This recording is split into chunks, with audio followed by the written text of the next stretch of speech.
Welcome to Compass Points, the weekly podcast for CompassKnox.com.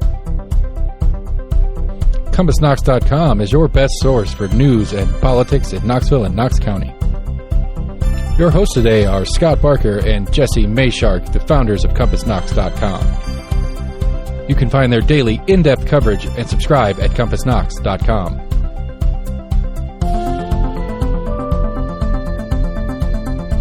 The Compass Point podcast is brought to you in conjunction with Almost an Agreement. Almost an Agreement is a layman's attempt to get a handle on the workings in government and politics that we deal with every day. Check them out at almostanagreement.com or subscribe for free on your favorite podcast provider. If you'd like to learn more about the topics discussed on today's podcast, go to CompassKnox.com and subscribe for in-depth coverage and much more.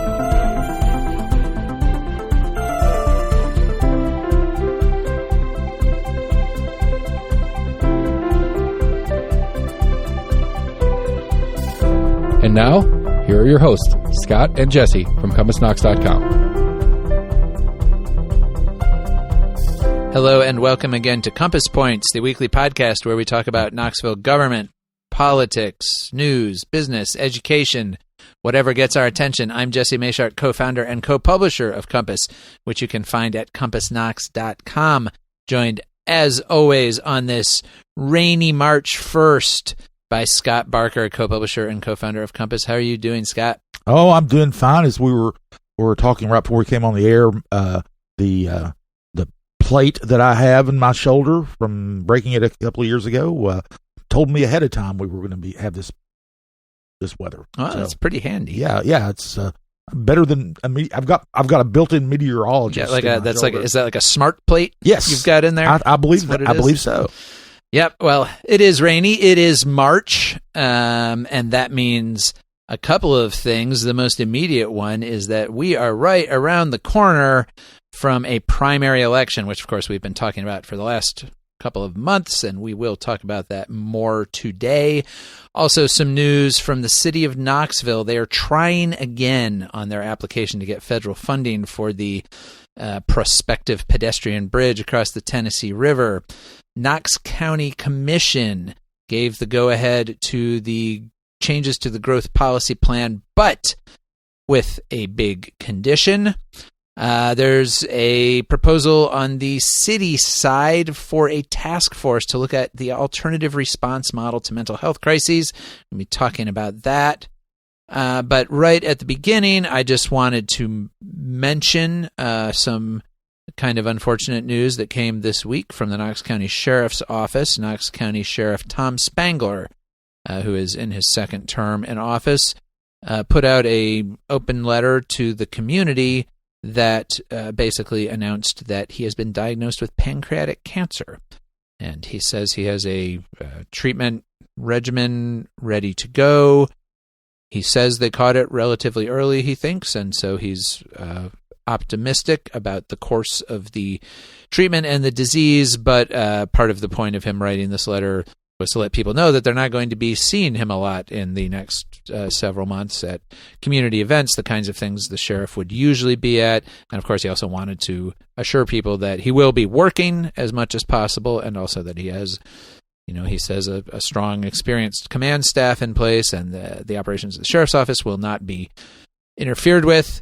And so, Scott, not a whole lot to say about this. I wanted to mention it, but, I think that handling these kinds of things for people in public offices is always a little bit tricky, because I think there's always an impulse to want to keep, your personal medical information private. That's something most of us, an inclination most of us have. But when it's something that potentially affects your ability to serve in a public office, I think there is a sense that you do owe some openness with the community. Yeah, I think so too, and especially when it is going to limit, if not his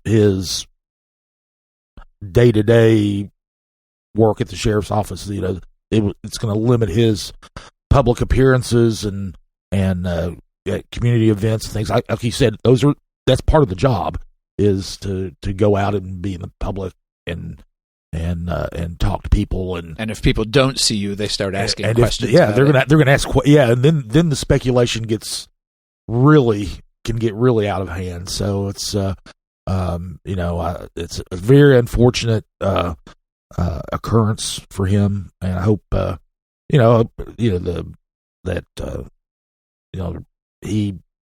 treatment goes well and that he can overcome it. But he's done. I think he's done what anyone would think is the he's done as much as anybody could ask for him to do. I mean, I don't think that he doesn't need to give weekly updates of his condition or anything. I think he did say that wish that people respect privacy. Asked for privacy for his family, and reminded everybody that in addition to being sheriff, he is a father and a grandfather, and this is something the whole family is going through. So, of course, our best wishes to Sheriff Spangler, and we will report back any other updates that come there. But I'm sure he has a lot of support within the department and throughout the community. Let's talk about the elections. So, as we mentioned, we do have the presidential primary, Knox County primary, coming up on Tuesday, March 5th. This past week, early voting came to an end on February 27th. And Scott, we were predicting that it would probably end up being a bit less than the same election cycle 4 years ago for various reasons in terms of the turnout. And so far that has been true, yes? Yes, it has. About 29,000, a little bit less than 27,000 people have voted early and absentee so far. The turnout 4 years ago was over 32,000, I believe, and so it is off a little bit. And of course, we did have a competitive Democratic presidential primary at that point, and so I think as we were talking last week, as many contested county primaries as there are on this ballot, it's really that top line presidential primary that drives turnout. Oh yeah, absolutely. And 4 years ago, there was a crowded Democratic field. Bernie Sanders was in the field, and it split. Elizabeth Warren was still in the race, so it was all it was very competitive. On the Republican side, it wasn't at all, and this time around, it's kind of flipped. Although, I think that most people would put money on Trump to beat Nikki Haley. Right. It's debatable how really competitive the Republican primary is, which if that was a really competitive primary, like if it was an open primary without Donald Trump in it, for example, I think if it was still really being contested, I think we would be seeing higher turnout than what we've seen. Yeah. And one thing is, and that's the fact that we have all these competitive races on the Republican side and none on the Democratic side, except, well, we've got one commission district. First district. Yeah, if you're a Democrat in the first district, you have a competitive primary to vote in. Congratulations. Nobody else does. And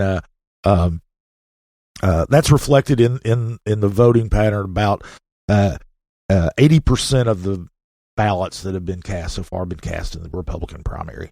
Now, some of those might be crossovers, some of them, but and a lot of Democrats might just be staying home.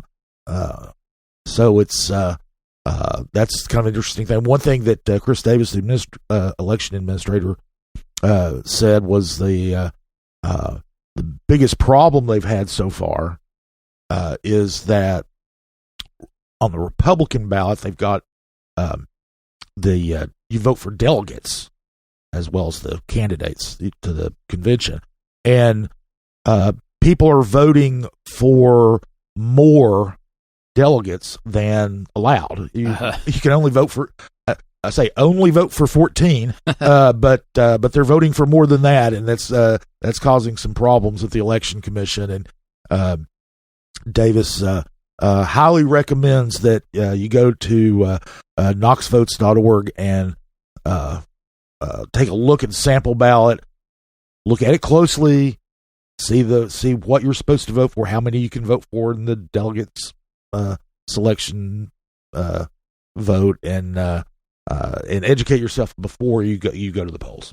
And to be clear, you do not have to vote for delegates. No, you can just vote for your presidential candidate of choice. If you don't vote for any delegates and your candidate wins, then whichever of their delegates got the most votes will be sent. Yeah. But since you're voting in a party primary, you do have the authority and option to actually select who gets to go be the delegates. But if you don't know who any of those people are, or if there's like 3 people you know who are running to be delegates and you don't know the rest of them, then vote for them. The one thing you do want to be careful, though, is vote for delegates for the candidate who you want to support. Yes, if you it's kind of wacky to vote for Donald Trump and then select a delegate who was a Nikki Haley delegate, right? Just again, because you know them. that won't affect the outcome. No, because what matters is which candidate gets the most votes. Then they go and take their delegate slates who have gotten the most votes. I want to hop in real quick, guys, because this is a first for me, at least. I got a mailer for a delegate, not for a candidate, not for anything else, but it's Congressman John Rose as statewide delegate at large. I've never gotten one of those before in my life, and I was I'm just confused on the whole thing. It's like I mean, I get this is part of the process and stuff like that, but I've never had a delegate campaign to me.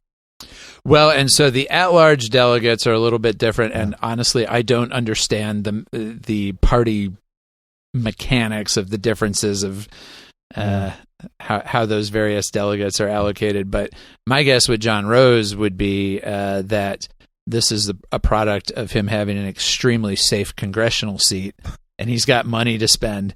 And so one way to just get his name out there is to do a big mailer and, yes, maybe this is really aimed at getting him elected to a statewide delegate position, but it's also just a way to get his name and face in front of voters for any other purposes he might have in mind down the road.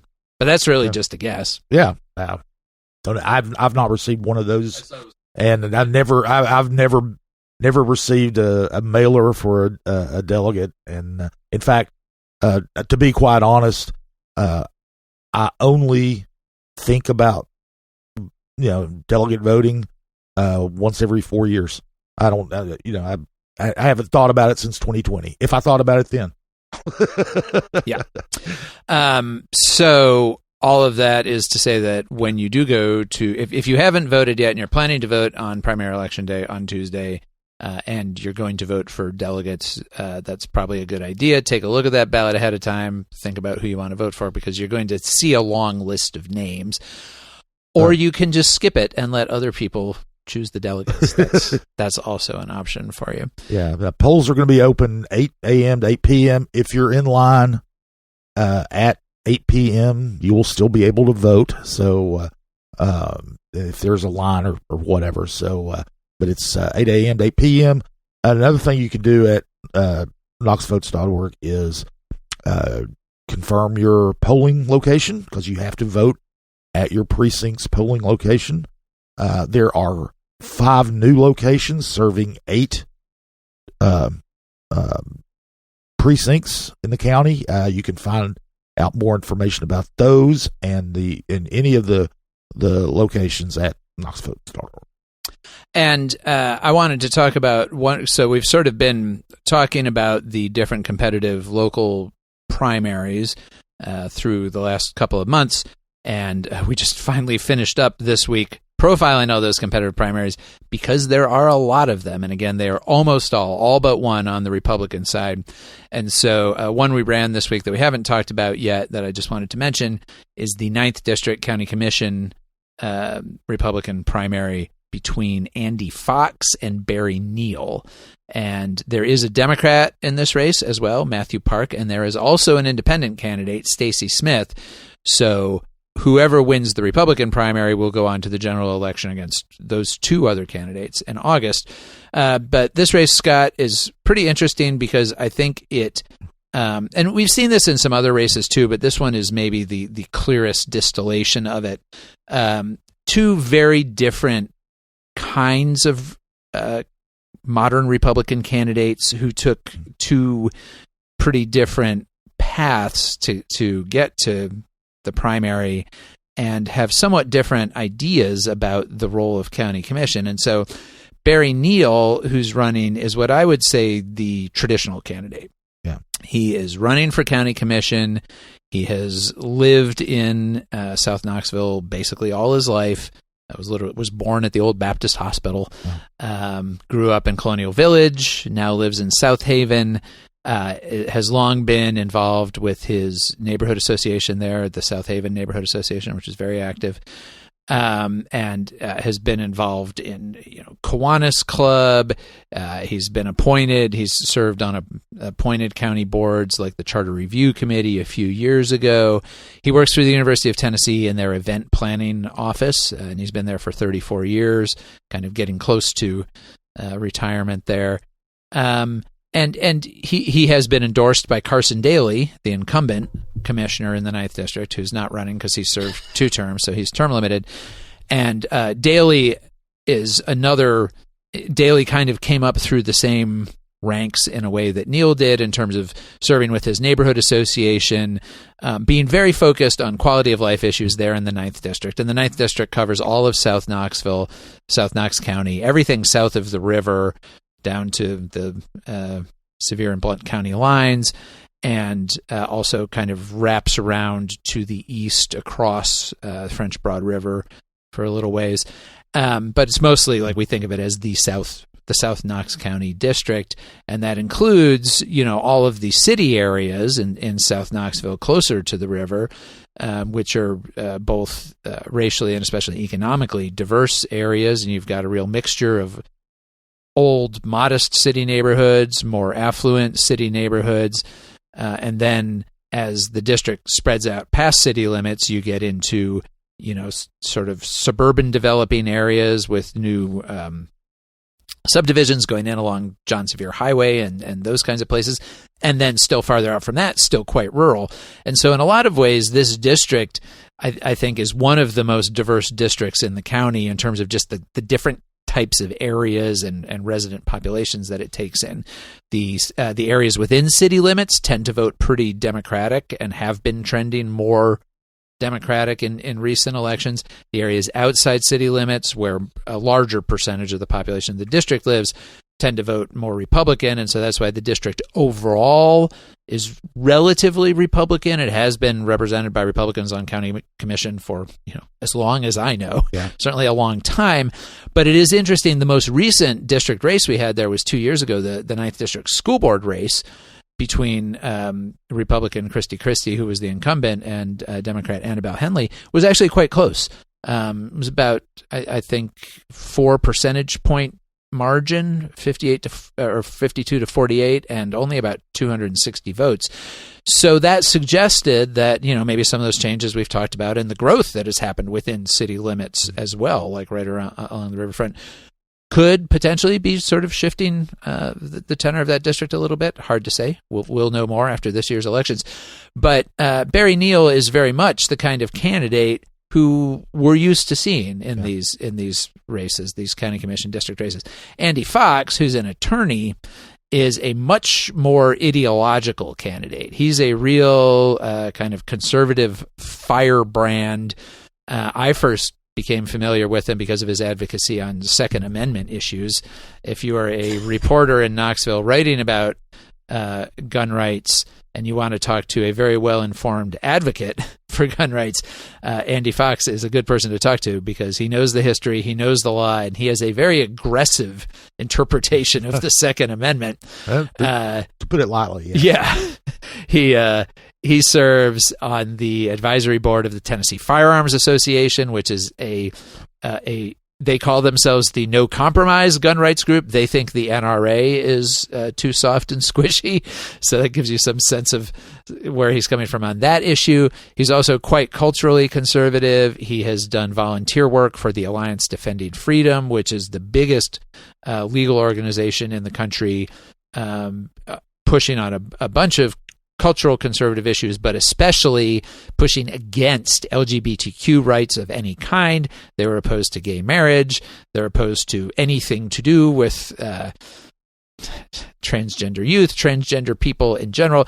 They're a very anti-LGBTQ rights organization. The Human Rights Campaign, which is one of the largest national gay rights groups, calls Alliance Defending Freedom one of the greatest threats to LGBTQ rights in America. And this is an organization that Andy Fox volunteers for. And Fox is very outspoken about his views, unapologetic. As he told me, he is unabashedly partisan. He sees this as very much a partisan role, and partisan in the sense of sort of big picture, what he calls foundational worldview issues. These are the kinds of issues that he's most interested in. You don't necessarily think of county commission as dealing a whole lot with foundational worldview issues. It deals much more with zoning and county road paving contracts and things like that. But Fox was among the group that was very active during the pandemic against any kind of government mandates. He spoke at county commission sometimes during that. He also sued the county and the state over pandemic restrictions, and he also sued over the school system's mask mandate.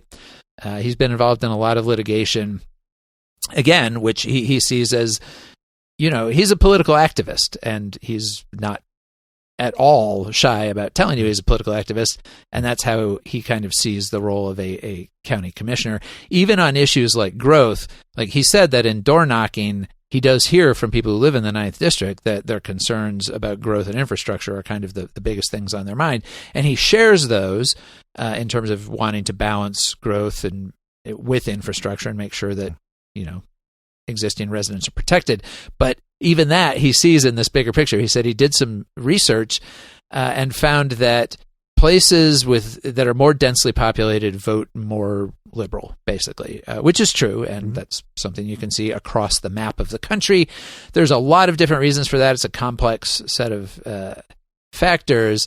But as Fox said, you don't have to worry about what the cause is if you can stop the correlation. And so his view on growth is that in addition to wanting to protect the quality of life of existing residents, he just wants to keep density down.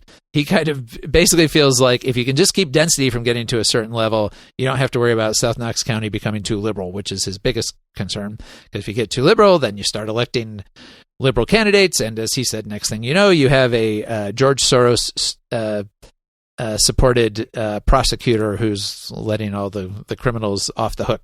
So these are the kinds of issues that he's running for county commission to try to have an influence over, and it'd be really interesting to see how it turns out.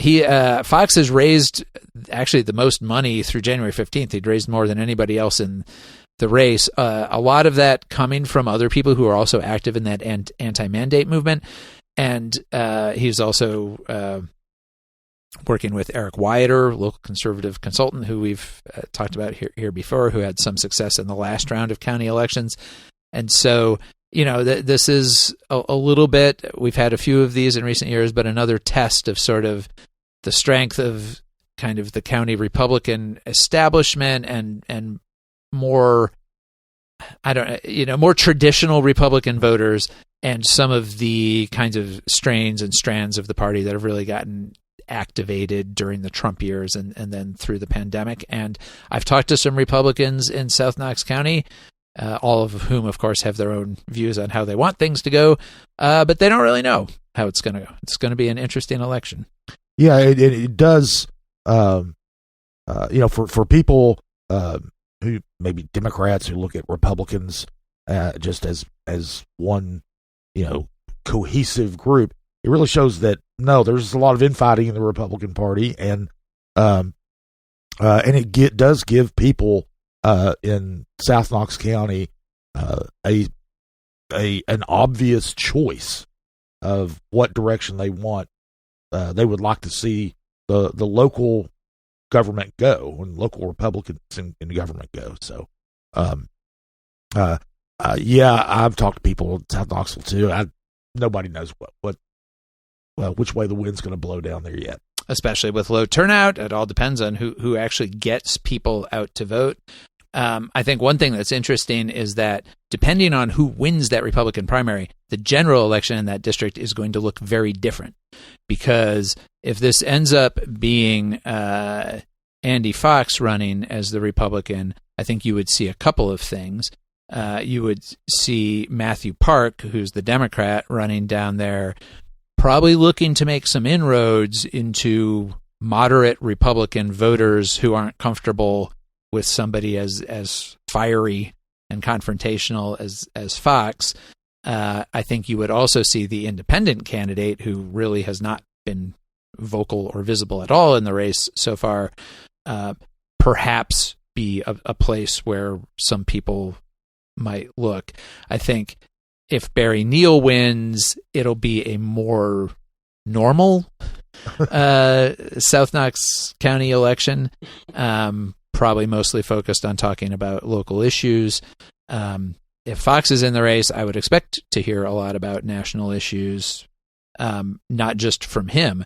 One interesting thing there, as I mentioned, Fox has worked for the Alliance Defending Freedom, this very anti-LGBTQ group. South Knox County is also where Knox Pride is headquartered. It's where the new Knox Pride Community Center is. It's in South Knox County.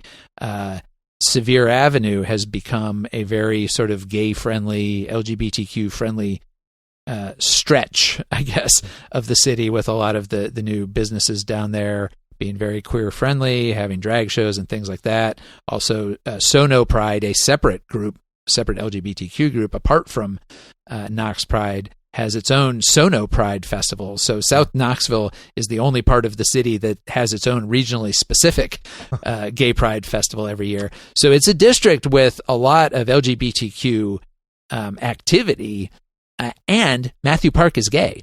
Yeah. And so that will probably be in one way or another, a factor in the race in a way, rhetorically, that it probably would be less so with Barry Neal in the race, because those aren't the issues that Barry Neal is spending a lot of time talking about. So we will see. It'll be an interesting race either way. The results of this election will also probably be interesting in terms of, and we'll see a couple of these kinds of candidates in Tuesday's primary, how well the candidates from that more really combative, partisan group that is somewhat separate from the county Republican establishment, how they all fare on Tuesday will be one of the stories coming out of that election, and the 9th District will be a good place to see that.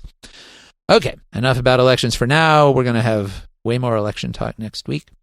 Scott, the city has been talking for a while, and we've talked about this several times on the podcast, about the possibility of looking at an alternative response model for emergency calls for mental health crises. This is basically a model that does not rely on a police officer responding, and it has been pushed by some advocates in the city, and there was some movement on that this week. Yeah, it has been quite an issue for a couple of years, and currently, the Knoxville Police Department has a co-response model that they follow. The police officer and a mental health professional who are paired together who respond to these types of calls. It really is stretched to the limit. It's not a huge program, but the alternative response would, instead of having a police officer, would have a medic of some sort, an EMT maybe, to go with a mental health professional. And that's because first of all, a lot of these calls don't really involve crime, and that some people might not want the police involved, in this, even though they're going through a crisis. They want help, but they don't want police help. So last August, it became part of a broader conversation about mental health services in the county.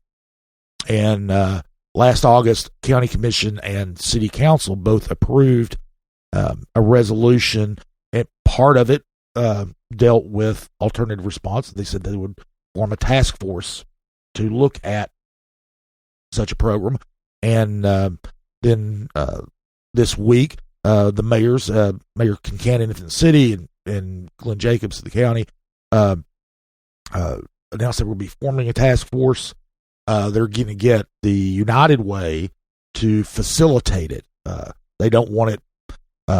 They want it as least politicized as it can be, but they're going to get the United Way to facilitate it.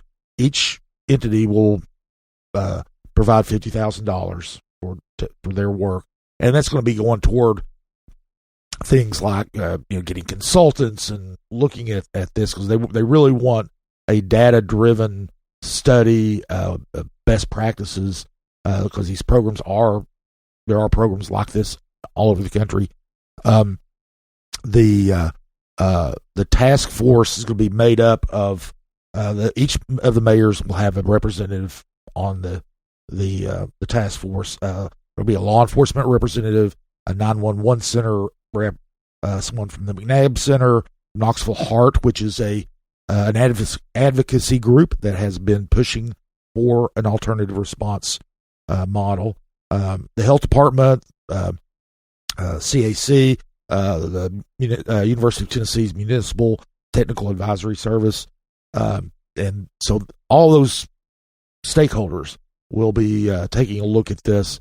And one of the things that's kind of interesting is, and they finally kind of framed it this way, is this would actually be establishing a fourth emergency service. You got police, you got fire, you've got ambulance. This would be essentially be a fourth service. And so they really going to look at that. They're going to have to look at who would provide the service. Somebody's going to have to buy vehicles. Somebody's going to have to pay the personnel. Somebody's going to have to pay a director. Somebody's going, it's going to be if they do something like that, it will be there will be considerable expense to it. So they want to see how much that would be, and they don't. They kind of anticipate this lasting maybe a year. The task force. Yeah, their mission. They don't really have a deadline, but they'll be. It will be a very, or at least the plan is for it to be a very thoughtful, deliberate look at what it would take to start such a service. Mm-hmm.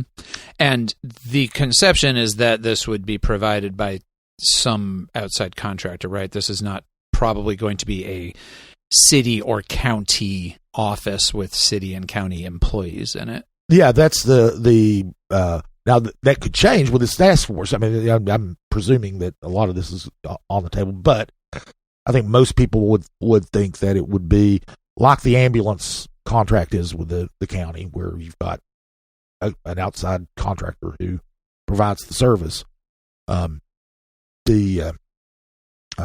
It would not be like the police department or the sheriff's department, which the service is provided by the governments. So, but that's probably the model they will use. It's going to require a lot of capital to get started, and a lot of change, a lot of training changes. The onus on whether to dispatch a police officer or this team, the alternative response team, would fall on the dispatchers. So there's obviously going to be lots of training involved. Brad Andrews, who's the head of E911, has said, we're going to have to, you do this, we're going to have to change our contracts with the city and the county and things like that. So it's going to be, there's going to be quite a bit involved. It's not as easy as just, buying a van and paying a couple of people to ride around it. It's not going to, it's more than that. It's a much heavier undertaking. And at this point, nobody knows how much it's going to cost or how extensive the service would be. Right. And are the meetings going to be public of this task force? They have not said, but surely they would be. Seems like they would probably have to be, although I guess depending on how it's said. Well, anyway, we will hope that they are. Yeah, it should be. I can't think of a reason for them not to be, because it is a public body that is created by the mayor's offices. But there aren't, there aren't going to be any elected officials on this right. board. So, well, maybe another set of meetings you get to go to. Oh, that'd be fun. Well, definitely will be interesting to see how that advances because, right, it's been talked about now for several years, but it sort of keeps getting talked closer to actually existing. Speaking of something that has been talked about for several years, Knox County Commission voted on the growth policy plan this past week, and they approved the amendments proposed by County Mayor Glenn Jacobs with a big condition. So we have talked about this several times here. This is the outgrowth of the 2-year-long Advanced Knox planning process, and as part of that, Jacobs has proposed changes to the 20-year-old county growth map. That has a couple of effects, but the biggest one is literally just redrawing a map, which is the county's growth map, mandated by the state, and that's a fairly literal big picture look at the county. It just kind of divides it up into 3 different types of areas. Your urban growth areas, which is essentially the city and kind of right outside it. Your rural areas, which are at the farthest edges of the county in most directions. And your planned growth areas in between, which is what we call the suburbs. And this map moves about 14.5 square miles of previously rural designated land to the planned growth designation, which basically just means that you can have a higher level of development there. The rural areas are not protected from development. You can build currently up to 3 houses an acre on rural areas. One thing that this new plan does do is actually restrict that a little bit. In the areas that remain rural, it's going to have less overall rural area, but the areas that remain rural, the maximum density there would be 2 units an acre. Does not necessarily mean that those areas won't all get built up into subdivisions with 2 units an acre on them, which was part of the discussion at Commission's meeting here, because there were, as there have been with all of these meetings around the growth plan, there was a lot of public opposition to it. Of the, I forget exactly how many, 15 or 16 speakers who spoke at public forum, all of them were either against it or were asking for delays in passing it, except for representatives from East Tennessee Realtors and the Knoxville Chamber. So you can kind of see where the lines are on it.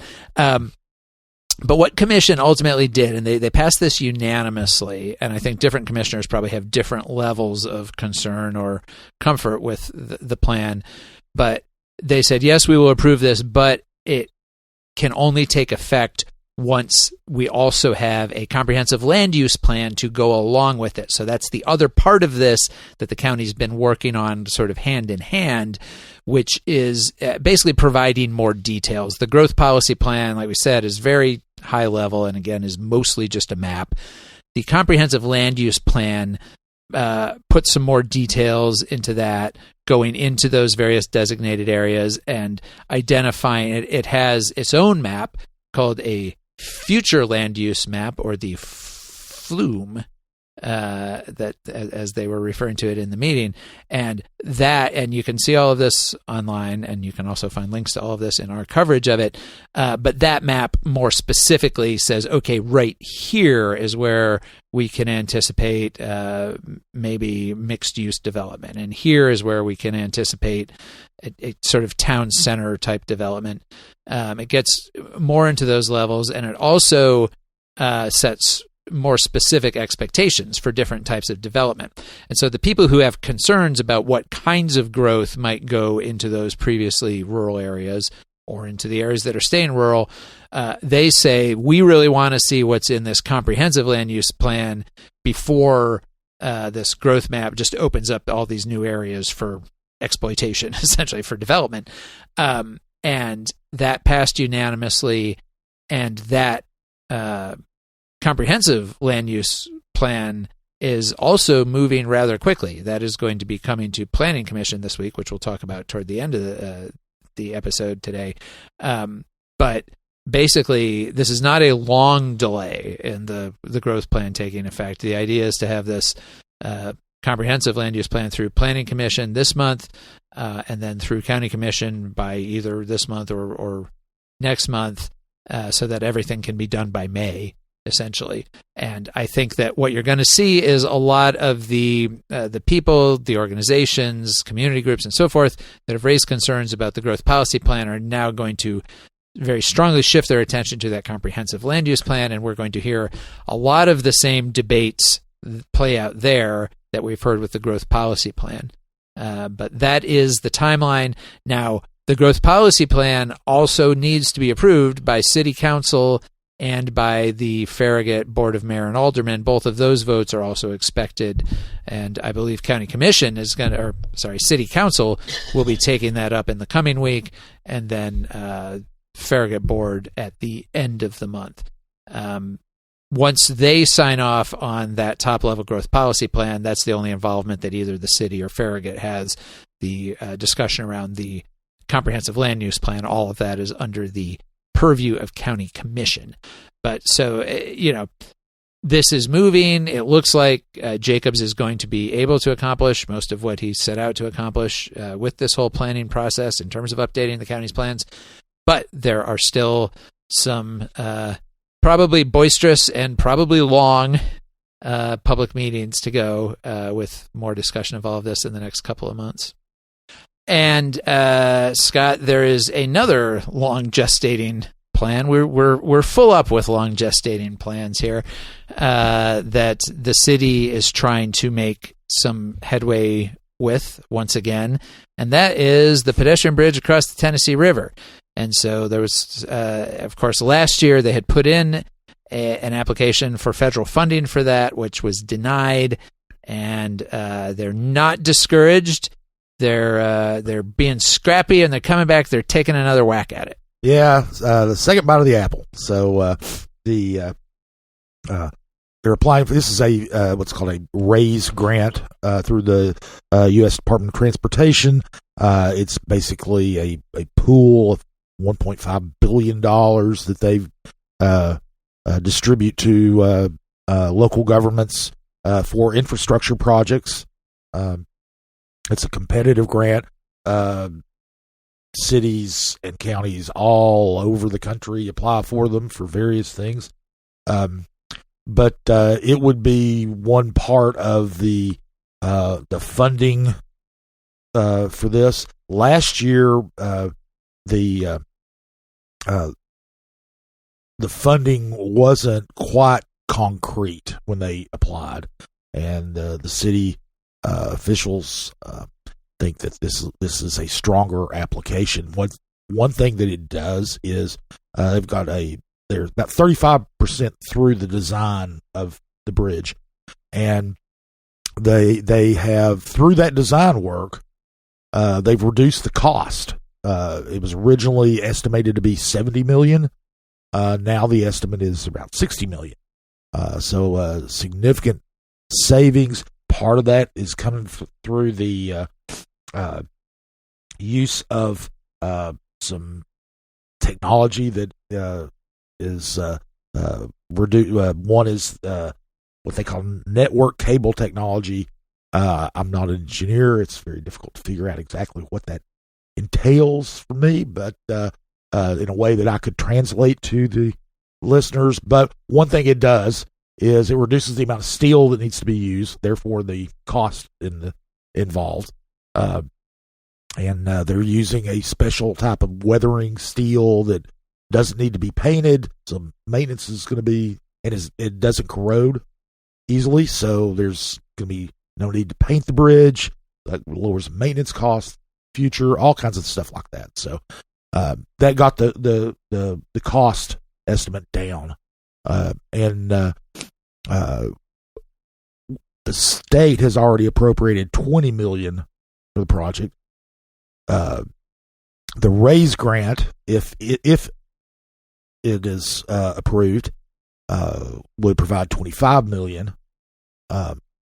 which leaves $15 million in the way that to get to 60, and the way that the city is proposing to pay for that is through tax increment financing revenues. The South Waterfront, as we've discussed, is a tax increment financing district, a TIF district already. What that means is that when someone comes in and redevelops property and increases the value, the value of that property, therefore increases the property taxes they pay, that increase is dedicated to infrastructure in that area. It's been used in the South Waterfront to help with Century Landing Park and improvements to the streets, things like that. So what their proposal is when new development happens near the bridge, that increment, that increase in property values of that development would go toward the debt service on the bridge. What they would actually do is KCDC would take out a loan for that $15 million, and then that increment financing would cover the debt service on that loan. And Ben Bentley, who is the executive director and CEO of KCDC, said it really only takes about $100 million investment to generate enough new revenue to pay for the debt service on the bridge. So on that loan, and it said that's easily done. They're anticipating that kind of growth there. Yeah, and there is a lot of property down there that is ripe for redevelopment. In fact, the south anchor of the bridge itself is the former Valley Apparel property. The University of Tennessee actually is buying that through KCDC, and what they're going to do is that's going to be where the terminus of the bridge, but it's also going to be some sort of university development there too, housing probably, something like that. They haven't made plans yet for it, but they've got that property, and there are other properties nearby as well. I was going to say, university property by itself is not going to pay property tax, right? Because the university doesn't pay property tax, right. But so associated development close by. Yes, if UT comes down there and builds, housing for however many students, then you can anticipate certain kinds of commercial and other kinds of development down there that would support and serve that population. Right. So that's how they've put together the financial package. It's KCDC already has the authority to use that TIF money. So there's no dramatic thing that has to happen to make that a reality. They can already do it. So what? And that's where the thing about property tax revenues, it's not sales tax revenues, where it depends on it goes up and down depending on the economy. It's once you increase the property values, it's every year you're going to get that money. So it's and like I said, Bentley said they're pretty confident very confident that will be easily met. Now, if they don't get this $25 million from the feds, they're still in trouble. I mean, all this is dependent on the $25 million. If they don't get the RAISE grant, then it's just dead. So unless somebody has another creative idea for coming up with $25 million. Unless somebody wants to just give them give the city $25 million or $25 million to do it, because without I think the feeling is without the bridge, there's that they could still use, even without the bridge, they could use without the bridge, there won't be enough development to help. To pay for the bridge. Without the bridge, there won't be enough development to pay for the bridge. Yeah. We have to build the bridge to pay for it. That's right. And it sounds weird, and I hadn't really thought through that, but yeah. That's one question from one of our readers was, because there's some computer-generated renderings of this out there that you can see and that we have used in our coverage as well. And those show an orange and white bridge. Is the bridge going to be orange and white? Probably not. Somebody was raising an objection. Oh, that's the thing. It's not going to be painted. Now, could they use orange colored concrete? Yeah, maybe. I don't know. Well, that's still to be determined, basically, whether we're going to get a big arc of orange. I have to say, and people say this a lot about the University of Tennessee's colors. I mean, it's just not the most attractive shade of orange in the world, and so I do think that the prospect of having a giant orange span going across the river, might be a bit much. Yeah, I think it probably would be.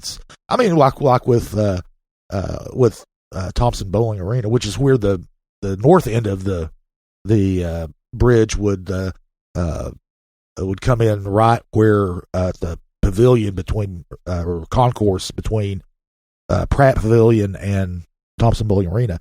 But it's kind of that tan khaki color with orange accents, right? And so even the University of Tennessee doesn't paint their sports facilities all orange. This is true. I guess we'll wait and see. But of course, that we won't know that unless they actually get funded. Yeah. First things first. Yeah, we can. The argument about the color can come. Is only relevant if they get the $25 million grant. All right. Well, let's take a quick break here, and we'll come back and talk about a very busy week coming up.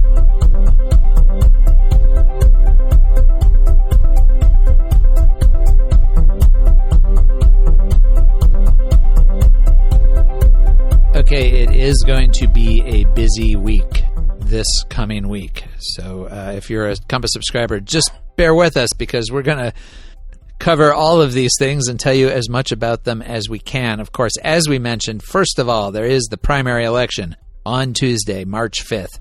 Polls are open from 8 a.m. to 8 p.m. You can find all voting information at knoxvotes.org. The day right after that, Knox County Commission is going to hold a special meeting on March 6th in order to appoint a new representative for the 8th District to the school board, and they're timing this to the primary because, as we talked about last week, there are only two candidates running for that 8th District school board seat, both Republicans, so the Republican primary will effectively decide that race.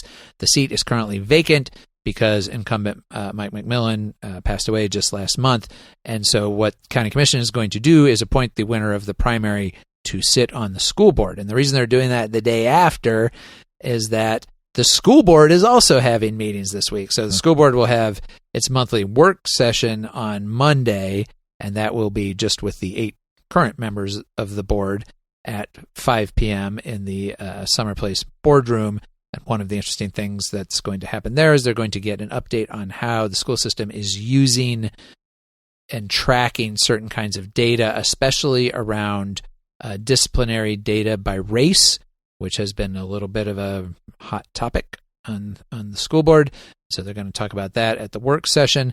Then their voting meeting is Thursday, March 7th. So that brand new, newly named and appointed 8th District member who's going to be elected on Tuesday, appointed, it's kind of a Solomon Grundy thing. You get elected on Tuesday, appointed on Wednesday, and then they'll be sitting on the school board on Thursday. And one of the things on the voting agenda for the school board this month is an agreement for release time. We talked about this some months ago. This is with an organization in Farragut that is setting up a program that is only going to be open to Farragut high school students. So Farragut high school students will be able to choose, with their parents' permission, to leave school up to one class period a day to go to this Christian Learning Center where they will essentially be doing Bible study, and they will be able to earn 1 course credit for doing that. So that agreement is on the school board's agenda as well. Then in the midst of all of that, Scott, we said that Tuesday is election day. Tuesday is also city council meeting. Yeah, city council will be meeting. I sincerely hope that the council members will have voted before their meeting. It starts at 5. It could go to 8 very easily when the polls close. The big thing on their agenda, and it's actually a fairly light agenda other than a couple of big things, is of course the growth policy plan. As we've mentioned, the city of Knoxville and the town of Farragut also have to approve the growth policy plan. If either of them reject it, then it dies anyway. But the city council will be considering the growth policy plan amendments that Jacobs has put forward that commission approved with conditions last week. There hasn't been a whole lot of discussion among council members about it. One of the things is it really doesn't change things for the city. Obviously, growth in the county does affect the city, but it's more of an indirect effect.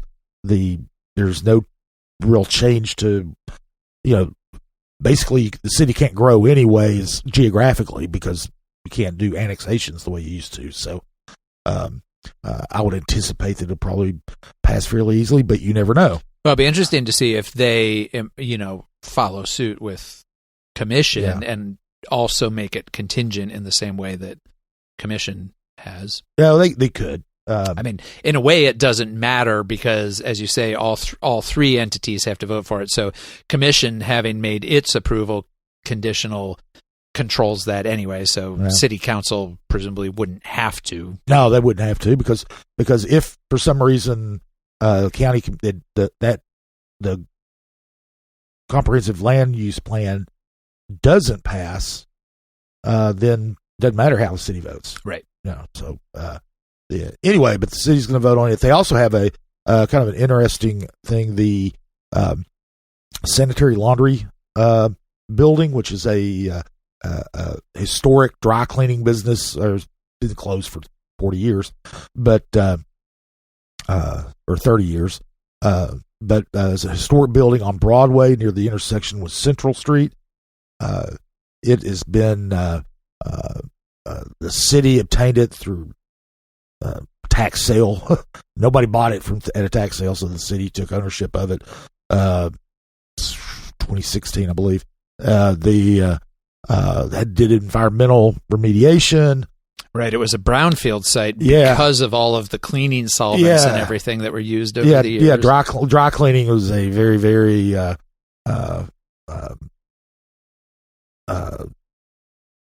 almost industrial rather than a commercial undertaking. But they've done that. What they're going to be doing with this is they're going to be deeding that to KCDC. And KCDC is going to redevelop it, and it's a beautiful old building. It'd be great to see it return to some sort of use. Yeah, and there is an intended use, so we'll be able to flesh that out. For the when they meet, and we cover that. Also, on Thursday, Planning Commission is meeting. And as we talked about, that's when they're going to vote on the comprehensive land use plan. So we'll find out on Thursday if the commission's vote matters, and because this is the condition. And it's got to pass planning commission, and then pass county commission too. Yeah, it's got to pass county commission too. But this will be the first real public discussion of this plan. Now, commission is also planning a workshop later this month, which we'll talk about when we get there.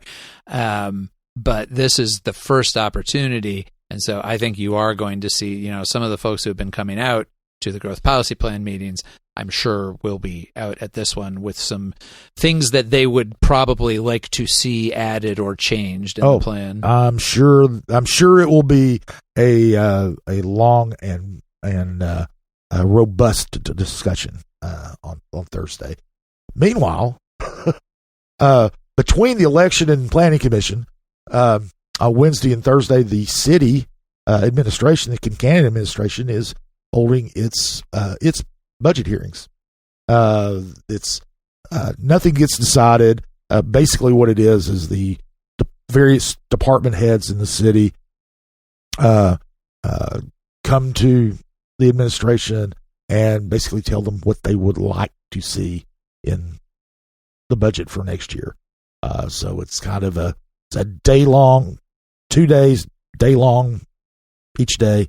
So it's we'll be dropping in on it and various times to see what the department heads' wishes lists are. So yeah, those meetings are always interesting because when I worked at the city as a department head of a very small department, I had to show up there and do my 10-minute show and tell of what our department did and what our budget requests for the next year were, which were always very modest, I assure you. But in general, you want this to be if you're the mayor, you want this to be a pretty well organized and orchestrated effort. You don't want there to be any surprises. So typically the mayor, will know, or the finance director will know ahead of time what people are asking for in their budget requests. We did have one time when I worked at the city where the police department came and asked for 40 new positions, which there was not room in the budget for. And they had not told the mayor ahead of time that they were going to be doing this. And there was a reporter there from the News Sentinel, and it turned into a front page news story about how the police department is asking for positions and the mayor's not going to approve them in the budget. The mayor was not super thrilled about that. So yes, that's the reason to drop in on these, just to see if anybody maybe goes off script or says something unexpected. Yeah. It's the times that I have covered this, they seldom do, but like you said, it happens. That was early in Mayor Rojero's term when that happened. It didn't happen again. Made sure that was not. There's probably a memo that we could get from a public records request telling them. Yeah, I don't know if it was a memo or an angry face-to-face conversation or what it was exactly, but it didn't happen again. Right. Well. So next week's going to be a busy week. Yeah, you get your elections. You get, if you're a political junkie, you have the elections. If you're a land use and planning junkie, you get the discussion that city council and planning commission. If you're into education, we've got 2 school board meetings for you. I mean, this week is just really loaded up. And I think part of the reason, well, most of these are just regularly scheduled things anyway. Planning commission would normally, I think, be the next week because this is technically the first Thursday of the month. But I think they moved that because the following week then is spring break week. So while this week is completely loaded up, that following week, most local governments try to not schedule anything during those big school break weeks because, half of their staff or board members or whatever are out of town on vacation. So that will hopefully give us some probably much needed time to catch our breath and catch up. So assuming that we make it through all that and manage to sleep somewhere along the way, we will be back here next week to talk about all of those things and, who knows what else. The legislature is in session. There is action happening on the school voucher bills. This is a very busy time of year in terms of local and state government. It sure is. Yeah, it's hard to keep track of the things in the legislature that you need to keep track of. So many bills and so many different ways that they do things. Yep, but it's what we're here for. Absolutely. And we're happy to give it our best shot. Thanks, as always, to Lord Seth Barber for his production services here with Barbarian Productions. Our theme music is by Will Wright. And this was kind of a shortish one this week, but don't worry. Next week, we're going to have a lot to talk about. See you then. Welcome to Compass Points, the weekly podcast for CompassKnox.com. CompassKnox.com is your best source for news and politics in Knoxville and Knox County. Your hosts today are Scott Barker and Jesse Mayshark, the founders of CompassKnox.com. You can find their daily in-depth coverage and subscribe at CompassKnox.com.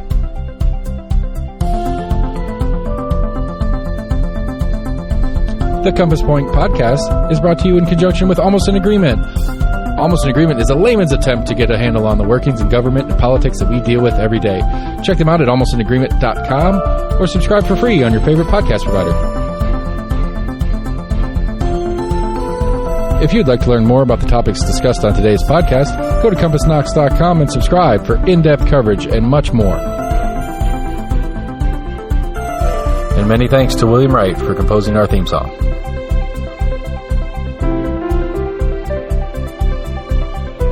Compass Points is a partnership of Barking Shark Media and Barbarian Productions, and recorded by Lord Seth A. Barber at Barbarian Studios, Knoxville, Tennessee.